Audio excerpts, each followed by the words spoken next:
জুলাই গণহত্যা মামলায় শেখ হাসিনার বিরুদ্ধে রায় ঘোষণাকে ঘিরে রাজধানীতে নিশ্ছিদ্র নিরাপত্তা ব্যবস্থা নেওয়ার কথা জানিয়েছে পুলিশ। আন্তর্জাতিক অপরাধ ট্রাইব্যুনালে ক্ষমতাচ্যুত প্রধানমন্ত্রী শেখ হাসিনা, সাবেক স্বরাষ্ট্রমন্ত্রী আসাদুজ্জামান খান কামাল ও সাবেক আইজিপি চৌধুরী আবদুল্লাহ আল মামুনের বিরুদ্ধে মানবতাবিরোধী অপরাধের মামলার রায় ঘোষণা করা হবে আগামীকাল। অনলাইনের মাধ্যমে সারা দেশের রবি ও সোমবার কথিত শাটডাউনের ঘোষণা দিয়েছে কার্যক্রম নিষিদ্ধ দল আওয়ামী লীগ।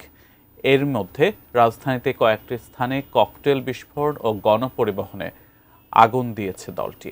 এমন অবস্থায় রাজধানী ঢাকা সহ দেশের বিভিন্ন জেলায় মোতায়েন করা হয়েছে বিজিবি। ঢাকায় স্বাভাবিকের চাইতে অতিরিক্ত সংখ্যক আইনশৃঙ্খলা রক্ষাকারী বাহিনীর সদস্য মোতায়েন করার কথা জানিয়েছে পুলিশ।